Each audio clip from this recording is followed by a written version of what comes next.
Hi, welcome to City Paper Live. If you're here for Lynn, Cullen, sorry. Too bad. She's not here today. I'm Amanda Waltz. I'm the senior arts and entertainment writer for the City Paper, and I'm here with, I don't know if you need an introduction. Well, yes, you need an introduction. No. And it's becoming clearer and clearer, or more clear and more clear. I don't know. Yeah. Just, it's a single syllable.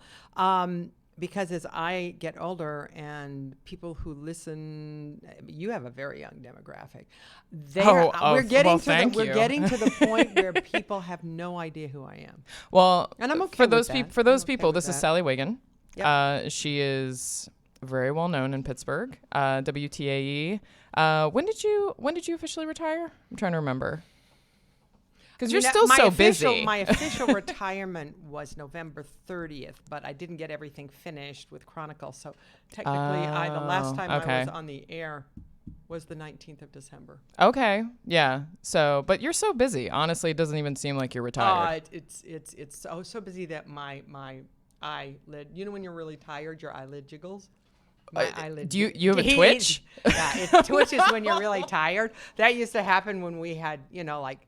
You were working on, say, a Steeler special for 2 weeks and you weren't getting any sleep, or you were working on a documentary. No. And now it twitches just from appearances sometimes, or the guide rails of a job that sort of keep you pointed forward. They're gone, so it's just this amorphous mass, getting bigger and bigger like the blob. Well, now, you still do a lot of traveling. I think. I just got back, so I'm really. I woke up at 3:30 this morning. I'm really jet lagged. I have more problem with jet lag coming from Europe than I do coming from Asia. Oh, really? Or coming from Africa, which is kind of up. I wonder why that is. And That's so really strange. what it is, it's just I instead of sleeping on the plane at all, I watched. First, I watched a movie with Keira Knightley, and then I watched for the 5th time Avengers Endgame, and I cry harder every time. Really? I love it. It's one of my favorite movies. And then I watched episode 3 of the last season of Game of Thrones, which is the night fight where the Night King dies. If that's a spoiler. Spoiler. Then, know what? It's too bad you haven't seen it yet. And then I watched the final one too. You're a bit of a nerd, Sally. I like that. I was going to wear my Game of Thrones T-shirt that I bought in Dubrovnik, Croatia, where they film it, and they film in Split too. Oh, that's right, they do. So I was walking around, and I went in and I bought a leather Game of Thrones hat that says "The North Remembers," and it has a wolf because I love wolves. Oh my goodness! And then I bought a T-shirt that says "The God of Death."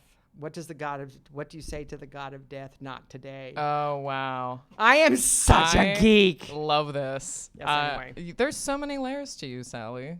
No, actually there aren't. It's pretty simple. Yeah. Well, I'm an idiot and I'm an addict. Wow. And once an addict, always good an segue. addict. Wow. Good Very segue. good segue. Yeah. But actually a lot of addicts are smart. Oh, for sure. Well, you have to be smart. How they rationalize so Yeah. beautifully. I would think you have to be smart in order to keep something like that secret for so long and keep it kind of under wraps, especially we were talking about high functioning addicts earlier. And I would think that that's something you really have to know how to navigate that.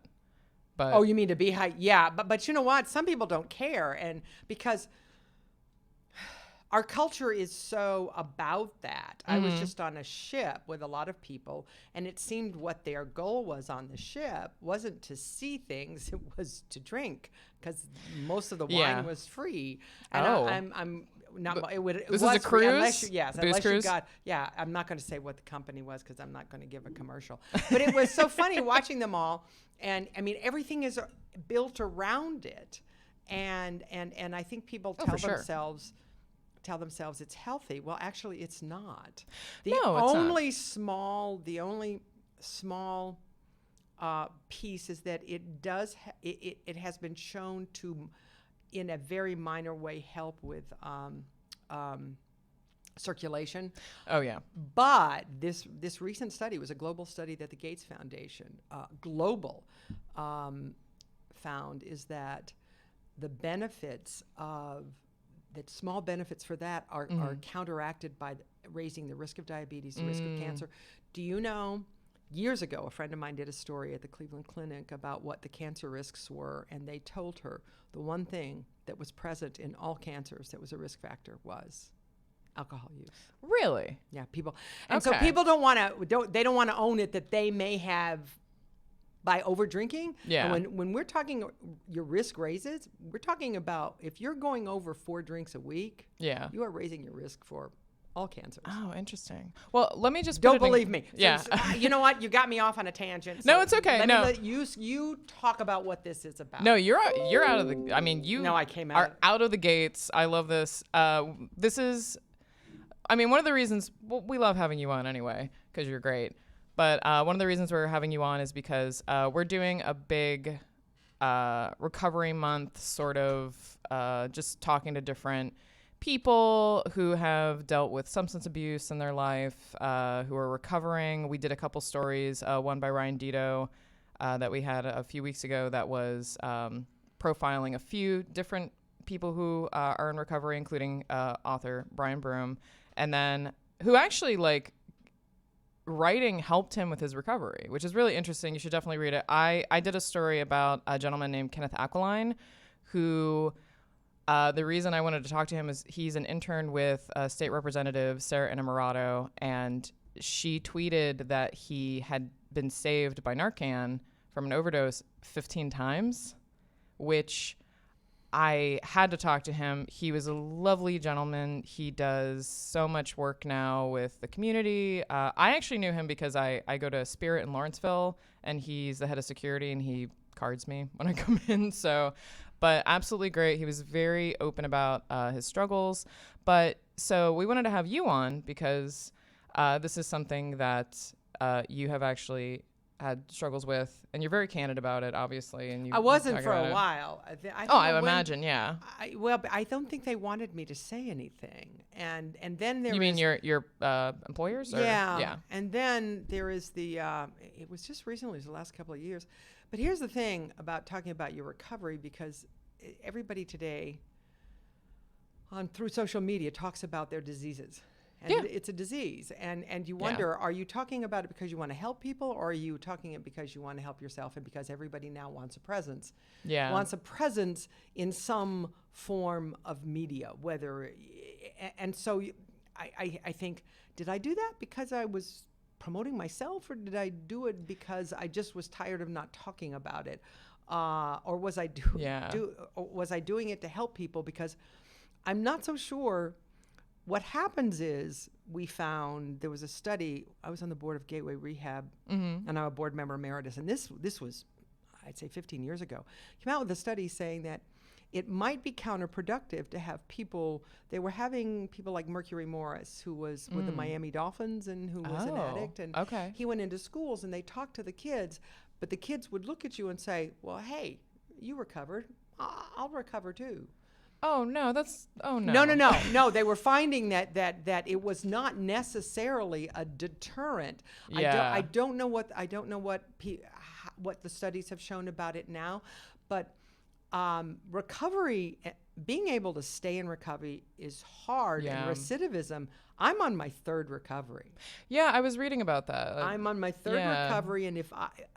And for me, the governor, when you have a governor on a car you rent, you can't drive over a certain, I call it. This is an interesting metaphor. It's like a U-Haul. When you rent a U-Haul, oops, that was a commercial for somebody. No. If you drive a rental, you can only drive over, so it keeps you. Well, the governor for me now is, if I start to drink again, I'll die.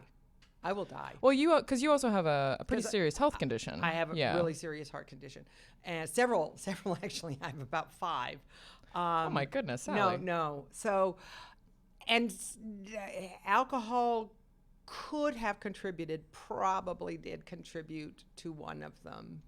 Because you have the weakening of my heart, right? Cardiomyopathy. They're not sure, but that probably contributed to that. Yeah. So this is my 3rd. It's 7 years. The first one was 8 years, and then I went crazy for a year. Then the next one was 5 years, and then I went crazy for 12 years. And wow. So now it's been 7. So. Well, one of the things I read, well, just before we get into kind of your story, We don't have to talk about my story. Let's talk about the other people's my stories. weird scribbled notes. No. We'll read about the stories that we covered, please. They're fantastic. But so you're actually speaking at the recovery walk on Saturday. I'm the MC. I probably won't talk too much just about me, but introduce other people who have their stories. There are stories that are far more riveting than mine. Oh, stop. No, true. No, true. The people who've gone through horrible things. I was lucky. I didn't hurt anybody. I didn't kill anybody.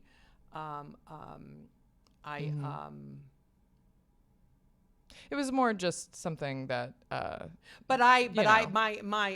still in that. My addictions now are in other things. That's how somebody it happens, once said though. to me, and I'm not going to say who it was, but it was someone who was in the field, a doctor who was in the field of recovery, and he was just being honest. And I said, because it was funny, I was interviewing all these opioid addicts, and when they would talk about getting high, I would have a physical response. I would start to salivate, and my pupils would dilate. Yeah, I would. Wow. Just thinking about being high. Oh yeah. On anything. I believe it. And so, so I would then eat enormous amounts of food. Oh yeah. And so I said to this person who was really so dear, and I said, God, it's just like it just switches to something else. And he laughed. He laughed and he said, you know what? That's the thing about addiction. He said, it's kind of like moving the chairs around on the Titanic. And I said, you could never say that to someone you were trying to get into recovery. I said, I can't believe you said that. But there is a personality, and it's not just weakness. It's now. I once saw a documentary about it, and it said anybody can become an addict if you do it long enough and hard enough. You can become an addict. But someone who is genetically predisposed to addiction, it'll happen more quickly. Yeah. Now, but see, but in that, we're not talking about opioids. Opioids I think are probably a whole different ballgame. Just in terms of how quickly you become addicted and how many people are susceptible to it. Okay, now I am going to talk about one of the people I covered, Kenneth Aqualine. That's actually what happened to him because he was in the Marine Corps. He was severely injured. He got a head injury when he was in Iraq, I believe. Then he was going to be deployed to Afghanistan, if I remember correctly, and got a shoulder injury. And he was on pain medication. When he couldn't access anymore, he turned to heroin. And that's when everything went completely downhill. It's cheaper.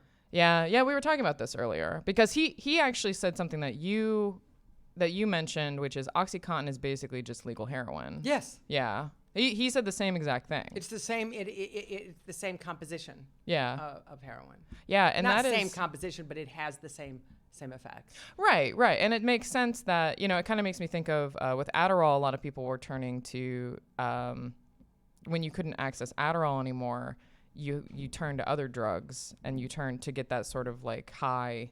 And I mean, do you think that with a lot of pain medications, because we were also talking about there was a huge settlement with the family that a lot of these opioid crisis is being, I believe it's the Sacklers, is being traced back to. I mean, do you think that that's just from your own research kind of traces back to is like a lot of this pain medication and... Oh, it was. I highly recommend. We were talking about this when we did our Chronicle State of Addiction. It was actually a company-wide initiative. Each station did something about the opioid crisis, and it was our Chronicle. And this was it 2 years ago, 2.5 years ago? Not quite sure. Sam Quinones, I highly recommend it. His book Dreamland is really the definitive piece about how the opioid crisis started. And he talks about Purdue Pharma, big pharma as they call it, and how it started. There was never really any research done on OxyContin. There was a line that somebody wrote, and it was not any kind of a study that was that had controls and that was set up legitimately. It was a line that someone had written, a doctor, saying, and I think that I think this is in Dreamland. Quinones told me this, and he wrote a line saying, "It does not appear to be addicting. Does not appear to be addictive," and and that is what they ran with. They didn't do any long-term control studies on what the nature of the drug was. That's so strange. I think that I mean, if I'm remembering my interview correctly, but he talks about it. He looks at a place, Huntington, West Virginia, which was devastated by the opioid crisis. He looks at a province in Mexico where it was almost like a cottage industry. This, I think it's black tar heroin. And it became, and they targeted these areas, Columbus, Ohio, West Virginia, Western Pennsylvania, where there were populations who could no longer afford OxyContin, who could become addicted, and were ready to move into something that was cheaper. And that's how. And when he says, when you think about it, heroin had just kind of died out. Methamphetamines, crack cocaine, regular cocaine had taken over. Heroin was considered an urban drug of the late 60s, early 70s. And then it was gone. Then all of a sudden, it's back. And so I highly recommend, I think it's still relevant today if you want to know about the origins of the crisis. Is read Dreamland by Sam Quinones. Oh, interesting. Okay. Yeah, it's a great read. Yeah, and even thinking about, I mean, if you think about the war on drugs and, how that all played out, I feel like methamphetamines just completely changed the game because it's something that anybody can make. And I just think that there's like a whole new landscape. And now with fentanyl, it's the same. Now you can, and you can get fentanyl on the web. And so. Oh, jeez. The dark. You can get that there, and I think a lot of fentanyl is made in Asia. Oh, really? Okay. I think. I'm not sure.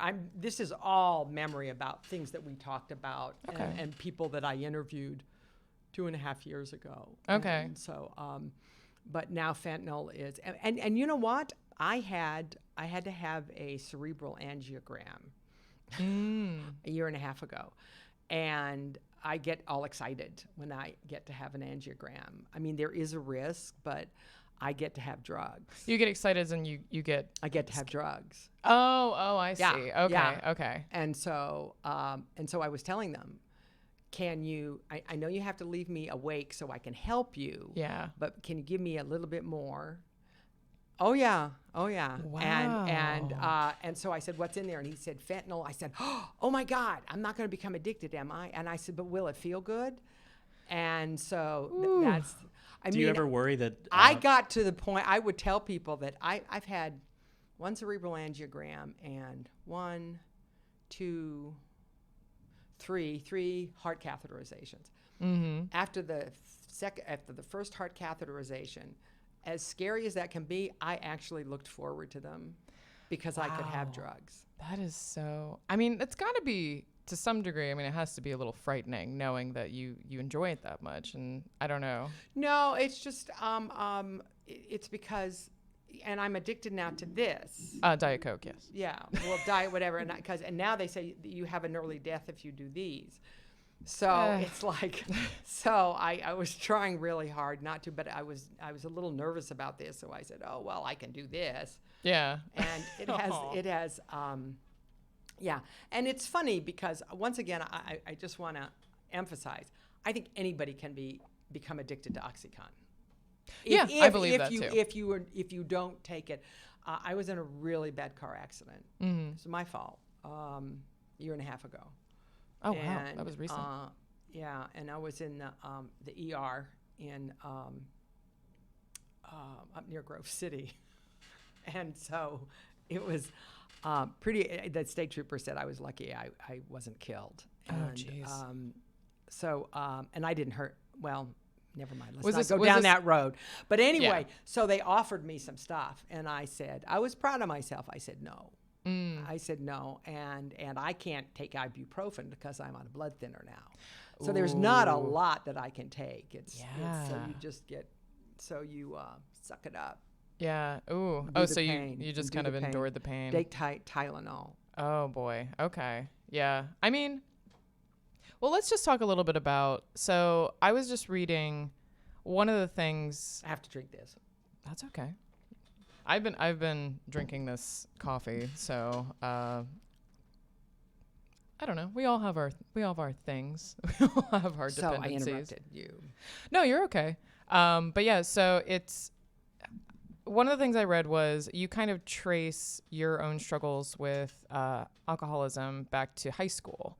I mean, one of the things I read was that you took your first sip, I think when you were like a senior. Yeah. It was a Tom Collins. I remember this. You remember that? I remember that because my mom, one time I took my mom to Mad Mex and she ordered a Tom Collins and I said, Mom, what are you doing? Yeah, it's a Josh, our producer Josh, is giggling about this. It's so funny, and because it was free, and they didn't have an age limit on the ship. Our senior trip was in the Bahamas. God bless the people in the Bahamas. Oh my God. Yeah, can you believe it? That was our senior trip, and it was on a cruise line from Italy called Costa, and I saw a Costa ship.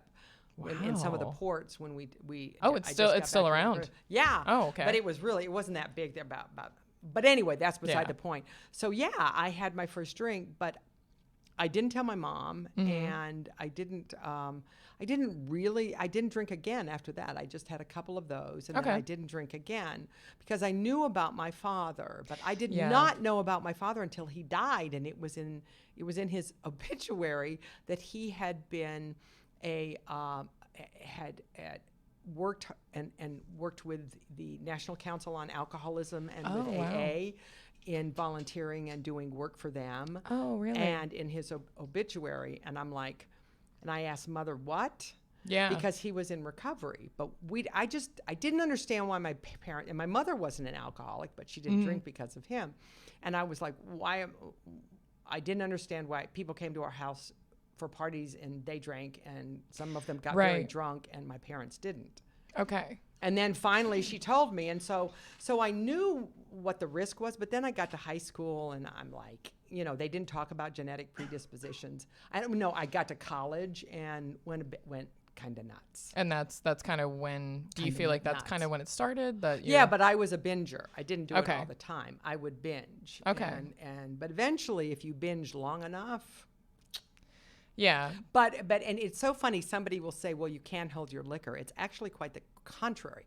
I could drink an enormous amount. Oh, yes. I could drink an enormous amount of liquor and still be functioning. Yeah. And then finally you're not. Or you do things like I remember talking to Abe Tversky when I first went to someone because someone said you have a problem because I had blacked out. The other thing is blacking out is so terrifying. I have small vessel disease in my brain, and part of that is probably because of blackouts. Oh my goodness. And not passing out, blacking out. Oh no, blacking out is And I had blacked out and missed work. And I don't remember anything from the. So anyway. Yeah. No. It's now. I blacked out. They say there's a possibility some of the small vessel disease in my brain is because of the blackouts. They're not sure. But anyway, it was like so that would happen. Or what you would do is you would throw up so you could drink more. Oh yeah. And as somebody pointed out, as Abe Tversky pointed out to me, do you think social drinkers do that? Oh yeah. As an ex-party girl, they do. Do you think social drinkers do that? That they throw up so they can drink more? Boot and rally. Yeah. That's what they call it in that scene. Yeah. But anyway, some of the other people that you're talking about who've had stories, because my story's really kind of boring. I don't know. No, it is. I mean, you shouldn't. I mean, I think every recovery story is super valuable because it's everybody, and that's one of the things we're trying to stress with our Recovery Month coverage is that everybody recovers differently. Everybody has different experiences, especially when you have sort of your journey to realizing that, number one, this is a problem. That you need help. getting help. I mean, it's not everybody goes through the same journey, and not everybody goes through the 12-step program. Not everybody goes, I mean, it's completely different for everybody. It is. And when you think about it, there are all kinds of different types of heart disease. Yeah. There are all kinds of different types of addiction. I was addicted to amphetamines in college. Oh, really? Oh, yeah. But back then, they didn't think you could become addicted to, red and blacks and amphetamines. And I was like, I started doing it to study for exams. And I loved it so much and they weren't expensive. And so I would buy them, and it made me feel good. And they were like trucker and I'm drugs. Like, yeah. And so I was like, so my mother came to pick me up at the end of the year. This is in 1971. And my mother said, "Are you taking amphetamines?" Did you weigh like 10 pounds? Because I can no. imagine you just I was really never want to eat. Skinny. No. And so, oh, you mean 10 pounds? I was thinking 10 pounds was a lot. I'm sorry, I wasn't paying attention. What's going on? Oh my God, no. And she knew. And back then, they prescribed them for women who were tired in menopause. Yes. She said, "Well, how much were you paying for them? You should have asked from them for me." But she knew, and then she gave me an article that was in a magazine that was just beginning to say that amphetamines were psychologically addictive. But I think now they think that they are addictive. But so I was for about a year addicted to those, along with alcohol. And how did that? I mean, I'm guessing you don't do anything with amphetamines anymore. I mean, was it just in college and then you just sort of stopped? Okay. Because I stopped that. Okay. And so I guess like how long would you say that you, because I don't know when you officially said like, oh, I'm definitely struggling with alcoholism. I mean, I guess like how long do you think that you struggled with it? From freshman in college. Oh, geez. And that was 1970. Okay. Until I went into recovery the first time,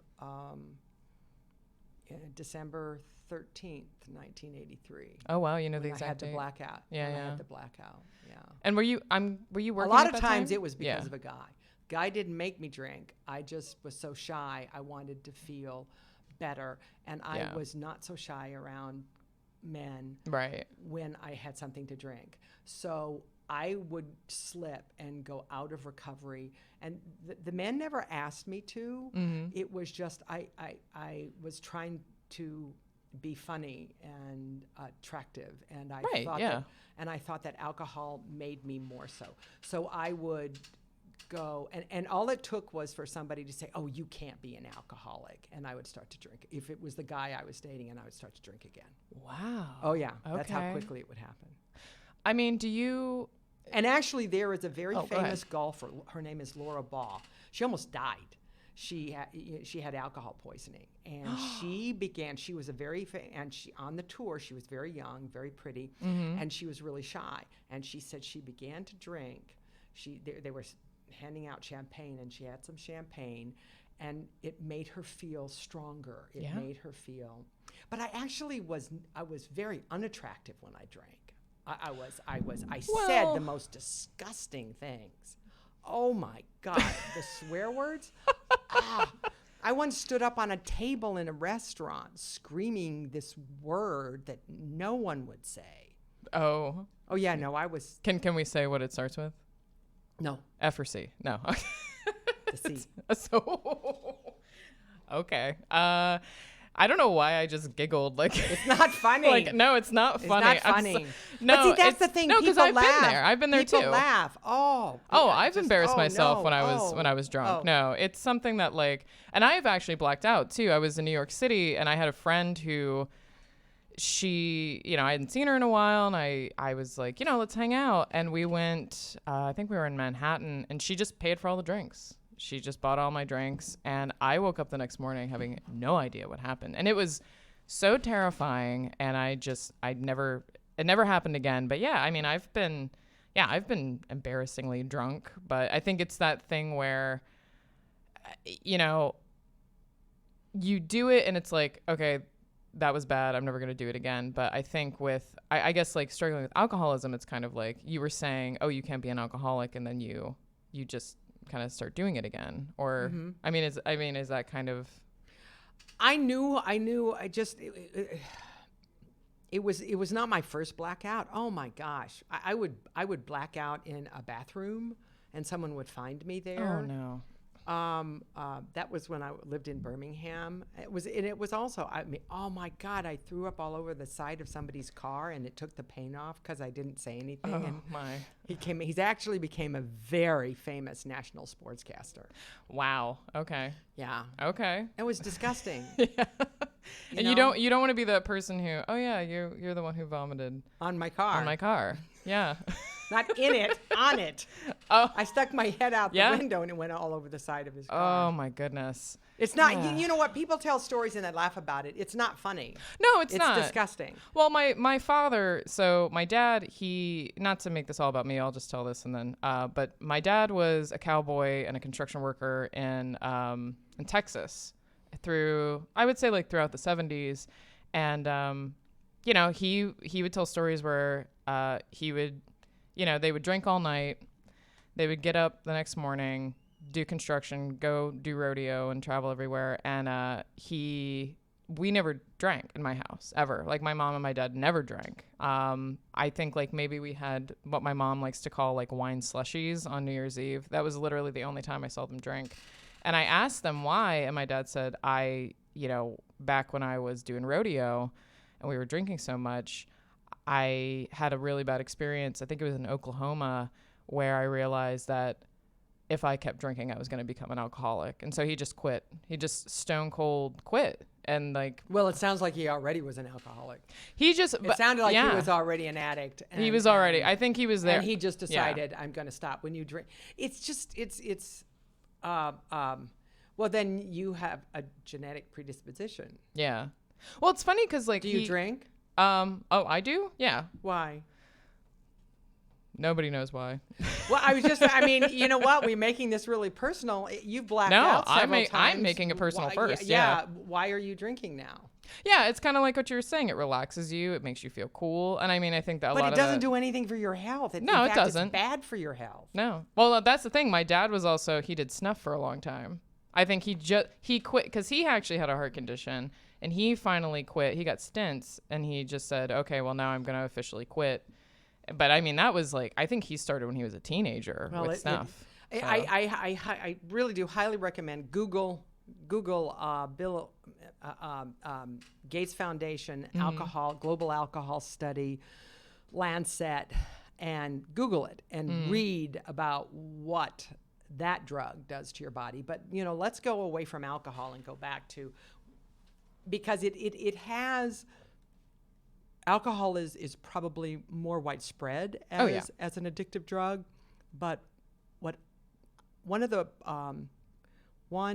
the things that bothered me most about one of the lead-ins to our pieces in the opioid documentary was 80% of all opioids produced, you know, pharmacologically, is, I mean commercially, are used in the United States.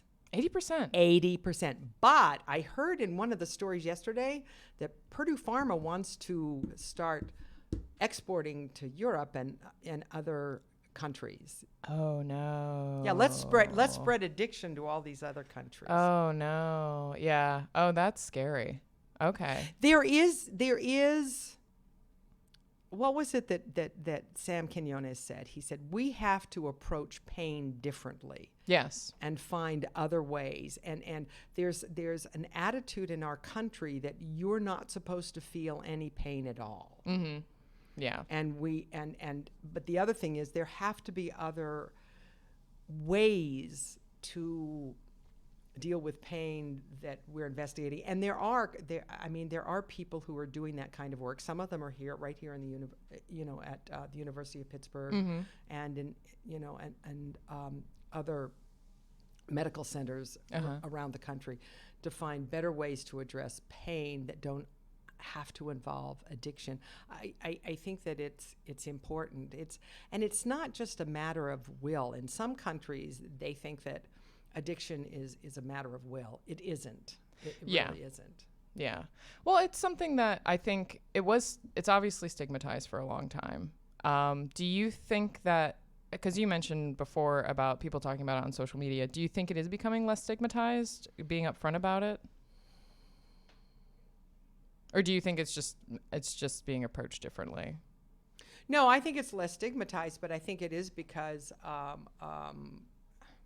I don't know. Like again, I'm hesitant to talk about it, not because I'm embarrassed, but I'm like, am I talking about this just so it's like talking about, I don't know. It's just like everyone's just contemplating their own navel and talking about themselves in this huge world of social media, and going, why are we doing this?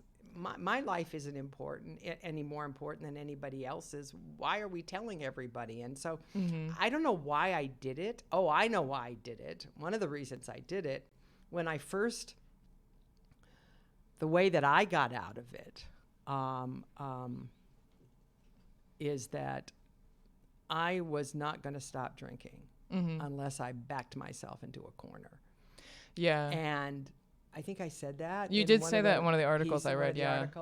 And I was emceeing gateway rehabs. And I always felt like such a hypocrite because I was angry that they weren't serving wine at the gateway rehab gala. Oh. And the last couple of years, and I kept talking to Neil Capretto, the late Neil Capretto, who's such a brilliant, compassionate, wonderful man. I miss him so much.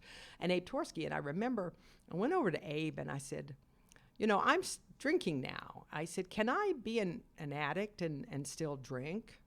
And he said, and learn to drink again? Right. And he said to me, it's a very small percentage of people who can do that. Right. And it may be that you just never were an addict to begin with. And I went like that.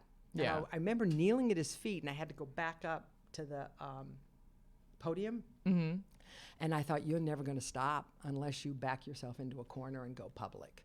Wow. And so that's when I said, hi. Oh, I forgot to say this. Okay. I'm Sally Wiggin. And I said I'm an addict because it is. I count the amphetamines that year as it wasn't just alcohol. Yeah. So, and I tried cocaine when I was drinking heavily right after I got separated from my husband. And I just preferred being drunk. Yeah. It was a better high for me. I don't know. That was the only reason, because the person that I was going out with was doing the other. Oh, I see. Okay. Yeah, so but anyway, I only went out with him for a couple of months. But, okay. So yeah, and I realized by doing it, by going public, I would be embarrassed if I started again.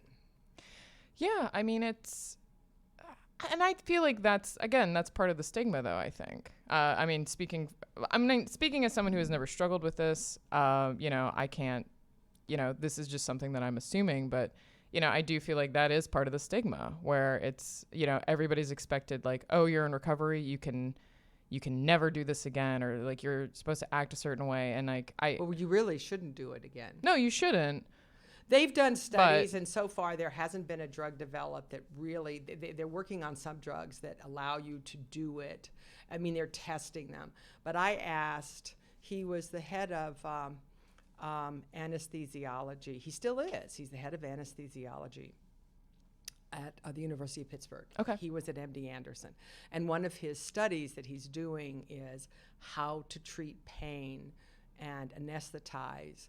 And in doing that, they look at the addictive properties of different, opiates and alcohol and what have you. And I said to him, can you really, with science, can you learn to drink again and to drink socially? Mm-hmm. And he looked at me, and I told him that I was, and he said, right now, there's nothing except abstinence. Abstinence has been shown to be the best way to combat it is abstinence. And with opioids, you can't. So, and people think, well, it's alcohol. I can have a drink, and I can have a drink. And I showed that you can't. Yeah. because Well, you I said would you try, and 3 it times, took yeah. a couple of times. I mean, it would be a couple of months, and I would be fine, and I'm thinking, man, I'm doing okay, and then all of a sudden, bang, Yeah. some things. But you have a lot of people who've had far more, a much more difficult time that you guys have profiled. Well, but in here's the City thing, Paper. though. They say the same thing that you're saying. Kenneth, the guy I spoke to, he said he also felt like he was backed into a corner and that he had nowhere else to go. And unless he actually finally said, yeah, I need help and I need to do something about this. I do think that there is, just from a lot of the stories that I've read, just from a lot of, just some of the research that I've done, it does seem like there's so many similarities. As much as everybody experiences it differently, there are a lot of similarities no matter what. You do hit kind of like a wall where you say, okay, this is it. I have to stop. But then again, some people, like you were saying, it's not just one and done. It's a long process where, you have missteps, and like people have to understand that it's not just, okay, I'm better. Well, the thing, it's interesting. For instance, on this cruise, it was in my face all the time. Right. Every day. I mean, all meals, lunch, dinner. It's really in your probably some people. No, I knew the first time I went into recovery, I would have a beer in the morning. Oh, that okay. was when I knew that I was probably not in a good place. Oh no. I was getting ready to be separated, and so right. And you always have an excuse, but I think the thing that's the most troubling, we know that OxyContin is horrible for your health to become addicted to it. We know that cocaine ruins your body, but I think people are not getting the fact that, and I'll say they'll be drinking like 4 glasses of wine, and they say, well, it's good for my heart. No, that amount is actually not 4 really glasses. Bad for your heart. Oh, really geez. Bad. And you know what? It's very interesting. I was talking about it with cancer, and I was talking to it's somebody who's in the field and has done a lot of fundraising, and I'm probably not at liberty to say her name. I mean, she's not an addict, but she has done a lot of readings, and she says a lot of people get angry because they don't want to think that when it came out that alcohol or I remember the SWAN study in Harvard. It was looking at breast cancer, colon cancer, lung cancer, and I think there was a 4th one. There were 4 cancers. And one of the questions was, do you drink more than 3 or 4 glasses of alcohol a week? Not a day, a week. And if you said yes, that increased your risk of cancer. Oh, really? Yep. That's all it takes. That's all it takes. But yet, when people who have gotten cancer are presented with that, they don't want, even if they're people who've drunk, pretty healthy amount. They don't want to say, "Ooh, I may have contributed to my cancer." Right. They don't want. You don't want to say that. I'm perfectly willing to say, part of what's wrong with my heart is genetic. A lot of it is my alcoholism. That's right. I mean, and here's the thing too. We're just talking I'll about. own it. Let's put it that way. Yeah, and that's. just from the people I've spoken with, it just seems like that's a huge part of the recovery process is to own that you've messed your body up. And just everything. The other thing too is, especially in terms of the one thing I won't own is I did not mess my marriage up because of my drinking. Hey, girl. No, it was a bad scene. But anyway, I can't believe I just said that. Anyway. That's fine. No, it's this is a safe space. But yeah, so I think like in terms of talking about like, because you asked earlier, like, why do you drink? One of the things I wanted to ask was, you mentioned, wanting to have kind of like a confidence boost and wanting to seem sexy I know it's and hard everything. to believe because I babble all the time. I really shy around guys to whom I'm attracted. If I'm not attracted to them, I'm 36 and I'm still the same way. I'm really shy around guys to whom I'm attracted. And so I think that's natural.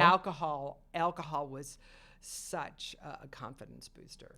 Well, and I think too, I'm. But then you go over the line. Well, yeah. And then you become, can I say asshole? Yeah. You become an asshole. Josh is very vigorously nodding his head. Yeah. So, but also I think like working in your field, I imagine that there's a lot of pressure, a lot of stress. I think like dealing with a lot of the things that you had to deal with, especially in terms of like sexism, especially in terms of like, That's not why I drank. So you don't attribute that at all to? No. Oh, really? No, that's not why I drank. I didn't drink because of work. Okay. No. Okay. No, I began to drink because I was an addict. Yeah. And I liked the way it made me feel, and it made me feel stronger, and I thought that it made me be more articulate. Okay. It did exactly the opposite. All I did was swear. Oh. But I do that now sober, so oh well. Some habits are hard to break. But you know what? I'm interested tomorrow. Tomorrow is the recovery, and yes, there'll be a lot of people walk. who've got stories that make mine look like a walk in the park, and people who have battled horrible circumstances, and anybody who has made it through. Recidivism is very high with all addictions. Right. It is. And so it's and that's why researchers are trying to find ways to really actually make your body stop craving something. I mean, medical ways to stop it. Yeah. Because it has to be a huge drain on productivity, especially with opioid addiction. Yeah. And I keep coming back to opioids. Absolutely. It's a huge crisis. But you know what? There have been fewer deaths. It seems like we may be turning the corner. But I think human beings are always going to, because from the dawn of time, I hate that term because what is the dawn? The dawn of time. I mean, that's such a cliche. What the heck? People have wanted to experience an altered reality. For sure, yeah. Well, it's fun because I was actually I was talking about this with somebody. There's in Siberian culture, they use I can't remember what they're called, fly muscaria mushrooms, to sort of I guess like walk the spirit plane. That sounds so stupid. But I can't speak to it. But yeah, I mean they've been doing that for who knows how long. Are they addicting? I mean, I've never spoken to a Siberian person, but yeah, but I'm just saying like it's something. I don't know if it's addicting. I don't know if it's something that I think in our culture, I think everything has to be extreme. It can't just be in moderation. I think like especially because we don't require people, like you're not allowed to drink until you're 21. You're not allowed to smoke until you're a certain age. You know, there's like I think that those arbitrary. I really, if you can die for your country, yeah, at 18 and vote at 18, yeah, you should be able to drink at 18. Yeah. But I can't believe I'm saying that. Did I just say that? Oh my God. Parents are going to be so upset with me. But no, you're right. But it's arbitrary. If you can send an 18-year-old off to Afghanistan and be shot at. Yeah. It doesn't make any sense. Then it's okay for him to drink or her to drink, you know. No. No, I agree with you. And it's something that, but I do think it's something where it's like, this is off limits. You're not allowed to do this until a certain age. And then you get to a point where it's like, oh, well, now I have this and I'm going to do it as much as I can because I can have it now. And it is like, and I think it's, you know, when you think about like drinking culture or anything like that, I think there is a push to be like, to do it to the extreme. And I don't know if you think that way. I think that's just how I kind of feel about it. I agree with you. But you have so many notes there. I want to make sure we talk about other people and we've pretty much covered everything. Just looking at it, this is my scribbles. Yeah, I can't read that. That's worse than my writing. It's bad, and it's also like I don't want to like do it on a new piece of paper, so I just fit as much as I can here. No, wow, you have lots of paper there. But it is a tree. No, I just don't want to use it. It is a tree. Well, no, I guess just, I mean, is there anything else you want to talk about? I mean, because it seems like you have worked a lot in the community with this issue. I mean, is there anything that you kind of want to say to people about, like, if you need help or if you... I think, you know what, it's interesting. I don't go to AA. There's a friend of mine who's really well known. He's an addict to like lots of different substances. Mm-hmm. And it was funny, we were talking and just at an event, and we said to one another, I said, I need to go to meetings. I think that's one reason I have trouble with it sometimes, and I get really angry at people who do drink because I can't. And that's not fair. Although some of the people I know who do drink shouldn't be. Yeah. Same. You know, but it's like you have a problem. But and there it is. But that's beside the point. It's none of my business. But AA works for some people. NA works. It works for some people. It doesn't for others. But there is something to be said. Experts have said there's something to be said about getting with a group of people who are like you. But initially, I hated it because they would come up and want to talk and share things, and you go, I'm not like you. You know, I'm different. I'm different. I don't want to share my innermost thoughts with you. And then I found when I was talking to the opioid addicts and interviewing them, after it was over, I would say, or before I would say, I'm not an addict like you are with opioids, but I am an addict. Yeah. And I said, this must be so hard. And we would talk beforehand, and then the interview was much easier once I had talked to them about that. Yeah. And so this guy said to me, he said, you know, you really should go to meetings. And I'm just lazy. It's like one more thing that I need to put in my day. But it probably would be much easier for me. But now that I've been so public about it, for me to, it's so silly because when I read in Vanity Fair about Bradley Cooper, and he was addicted to alcohol and cocaine, and he said he never would have become, he told Barbara Walters this, he never would have become who he became if he had not stopped and gone into recovery. Yeah. But I wonder if he takes a drink now and then because then I'm thinking, you know, am I a sucker that I think that I can't ever drink again? And it's like I need someone famous to still be in recovery and not be using anything at all to make me feel like it's okay for me to still be struggling and for me to be completely clean and sober. Yeah. Which shouldn't, what some famous person is doing with their life shouldn't impact me. But yeah, I would go on Google and Google people who had mentioned being in recovery to see if they still were talking about being in recovery, because that boosted my morale. So maybe there is something to be said about talking about your struggles with being clean.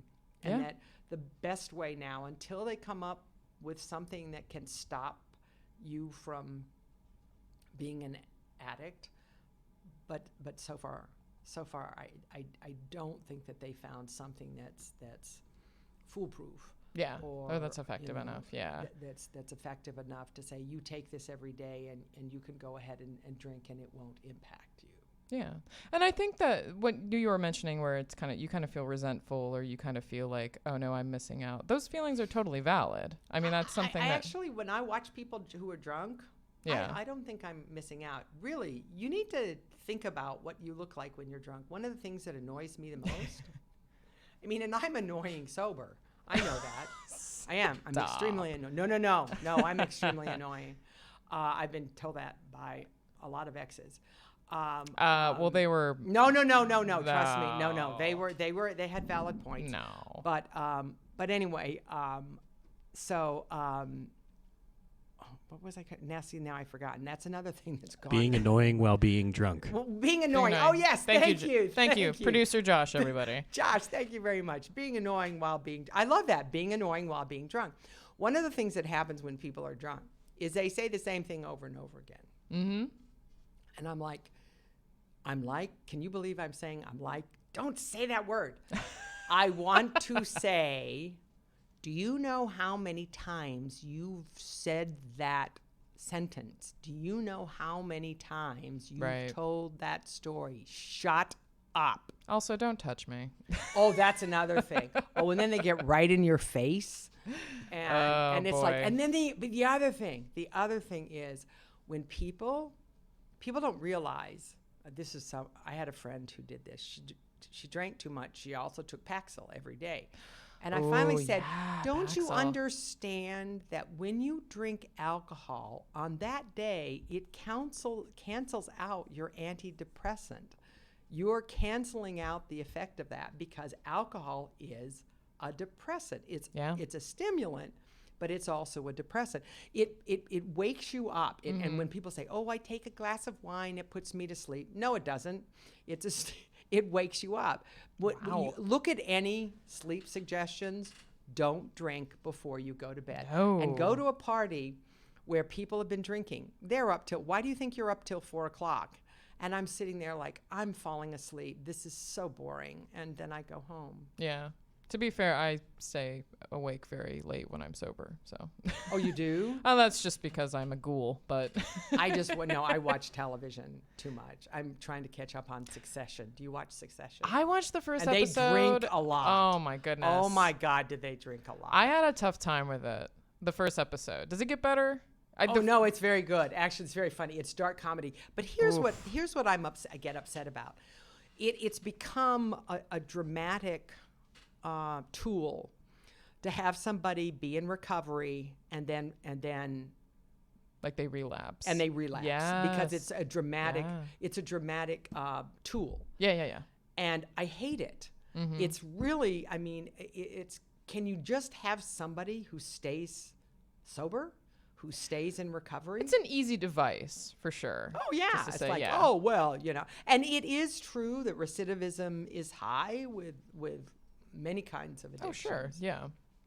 But yeah, and like I was saying before, not to be like the media, but I think there is something to be said about like, I mean, people weren't allowed to smoke in movies for a long time because smoking was so bad, and they said, okay, this is something that actually leads to very serious diseases. Talk about cancers. something that's really hard.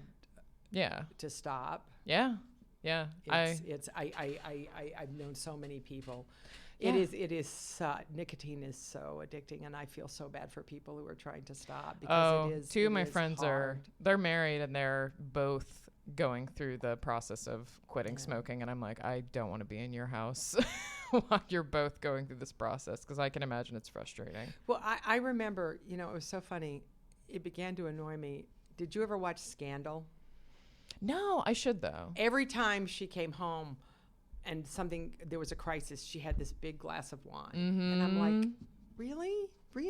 That's, Can you ever deal with a crisis without taking a glass of wine? Well, that's why I always get frustrated with people who, when you experience any little bit of stress. I used to work, I used to be part of corporate culture. I worked for a big corporation for a while. And just so many times, anytime any little inconvenience or little thing would happen, somebody would just heave a big sigh and say, oh, I need a drink. Oh, I need a drink after this. And I would be like, that's not a good thing. But Amanda, I still say that. Oh, well, yeah. I'll say, God, I need a drink. God, I wish I could drink. I think it's that idea, like, I am mildly inconvenienced or I'm like stressed or anything like that. It's like, oh, alcohol is the answer. Even if you're joking about it. I think that was the thing where I don't know if that's just something where we just immediately think, alcohol is going to help with everything. But well, let's but isn't that funny? We don't think about opioids that way. We don't think about heroin that way. No. We don't think about meth that way. I think cocaine, there is something to be said, not in favor of cocaine. No. But some people, I know that some writers have used cocaine to try to stay up. And, oh, yeah. And to, so it's that was, so there are so many things. Yeah. There are so many things to which you can become addicted. And we've used the word addict for so many, for food, for shopping, for everything. Mm-hmm. And so what's happened is the word has come to mean nothing. It's devalued, yeah. Thank you. I couldn't think of the word devalued. I love that word. No, and it's true. But I do think it's like, oh, well, alcohol, because it's so ingrained in our culture, and, you know, I think it's just socially acceptable. It is. But it's, I mean, that goes without saying, but it's something that is still a drug. I mean, it has a drug effect, and people just don't. But people, like you were saying, it's like, oh, well, opioids, heroin, you know, that's dangerous. That's like, you know, back alley kind of stuff. But yeah, and alcohol, it's just like, oh, I'm gonna have a martini and look really sexy drinking it. But I don't know. Well, that's kind of, you know, that's what I wanted. I wanted to be like everybody else, because I did not drink in high school. I didn't. A lot of other kids did, and I didn't. Yeah. And so when I got to college, I thought, oh, I mean, you know, who would drink grape juice and gin? Ugh, Is that what you drank? Mm-hmm. Oh, sorry. When I I first shouldn't. started drinking. Yeah. Oh, I had vodka. Isn't that cranberries. awful? That sounds very foul. It's awful. Then try throwing it up. I want to know what that would be called. It's not a drink. It's just what you have when somebody's house. A grape surprise. Oh, God. Cool. God. Anyway, Yeah. But no, tomorrow it should be a really large crowd, and I think it's just our 4th or 5th year. Oh, is it really? I don't know. Yeah. It's but there are people there with stories that and people to be remembered. And, Yeah. But it's interesting when people tell their stories. They go into excruciating detail. Yeah. They do. Yeah. And it's kind of like regurgitating. Yeah. And everybody's got a story, and everybody's story is worthwhile, and everybody has a right to tell it. Mm-hmm. But then I sometimes think in our culture, we have become a culture of narcissism. Social media has enabled that. Yeah. And it's like, did I just say like again? I think you use it in the proper, not It transitional way. It is. Yeah. So I'm always reticent, like, I did it again. I'm always reticent to come on one of these shows and talk about my story, Yeah. because I feel like I'm doing exactly the same thing that I criticize in others. Well, I mean, I think it might be because you weren't allowed to talk about these things for so long, and it was so taboo, and it was, you don't talk about those sort of things, that it almost feels like this is such an extreme backlash against that, where we're not only going to talk about it, we're going to put it out there for everyone to see, which I think is, And I think the danger, natural. again, and I've already said this, the danger is that it, pardon the term, dilutes. I think it dilutes the problem. Because if everybody's talking about their story, it's like, I'm so sick of hearing these people, sanctimonious, self-righteous people, talk about their recoveries, and I'm worried that it doesn't make people who may have a problem be more reticent or allergic to hearing about it. But I feel like, are you speaking from I feel like you're speaking from somebody who has dealt with this, and as someone who has never dealt with this, I don't hear these stories all the time. So I don't know if maybe it's maybe just a difference of perspective.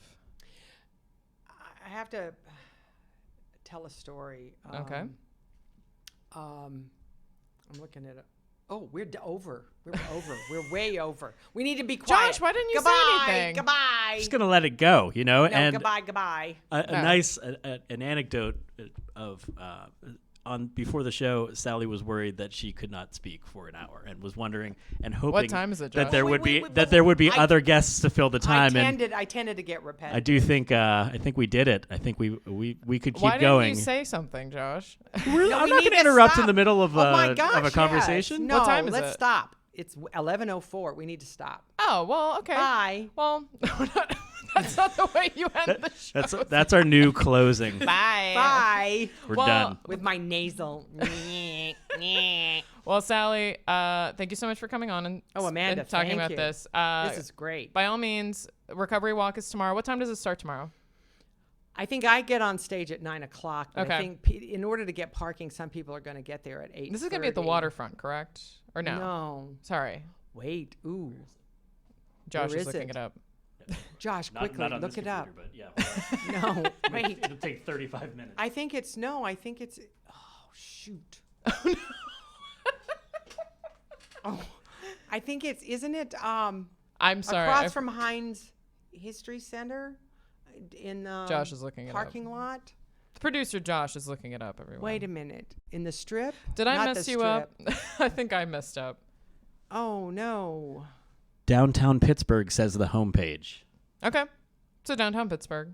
And you can also look What up. do you mean the homepage? The homepage of Recovery Walk Pittsburgh. Where's the homepage? Of Recovery Walk. Pittsburgh. pghrecoverywalk.org. Thank Oh, you, you Josh. mean the homepage? I thought the homepage is a place. No. The, the homepage of the organization that I'm glad you came in because you might not have made it there tomorrow. I said the waterfront. I did not mean the waterfront. Starting, the 2019 walk will be circular, starting and ending at 11th and Waterfront. Okay. Oh, that's why. Okay. What's 11th But and what's Waterfront? that doesn't What's make that? any. I don't know what that Like is. by the river? Is that what they mean? That's really. I guess Anyway, yeah, probably 11th Street and the river. It's downtown. Poorly worded. Downtown, not the waterfront. That's what said. Okay, that's what confused Go me. to pghrecoverywalk.org so that you Thank you, don't get Josh. misinformed by our misinformation. Yeah. Sorry, guys. Anyway, but yeah. So, So by all means, if you are an addict, or I shouldn't say an addict, if you are somebody who has struggled with addiction, if you are, You can say someone's an addict. well, I don't know. I don't think that somebody should be necessarily defined by that, though. I don't know. Why? Because I'm not. It's like, You might be. oh No, I'm just teasing you. I'm Sally just just teasing looked you. right into my soul. I said no. No, No. it's okay. I mean, an addict doesn't mean that is the sole reason well, for your I know, existence. but it shouldn't. I feel like it shouldn't define someone, I guess is what I'm trying to say. But I'm just saying, if you know somebody who has struggled with addiction, if you are someone who has struggled with addiction, by all means, go to the Recovery Walk, hear other people's stories. Yes, but you know what? You don't have to have struggled with addiction. Mm-hmm. I'm not sure I want to say that. If you have triumphed over Okay. addiction and you are in recovery, come and share your story. Come and Absolutely. support other people. Thank you, Sally. I mean, I was like, thinking you wanted me to be ashamed of myself. I'm just kidding, Amanda. I'm just kidding. no. We need to stop. All right, it's falling All apart. right. Let's close it go. All out right. Thank you, Sally. Before the- Josh, thank before you. the fists start flying. This Yes. is City Paper Live. Thank you for listening, and go to the Recovery Walk. Yes, absolutely. See you there. Josh.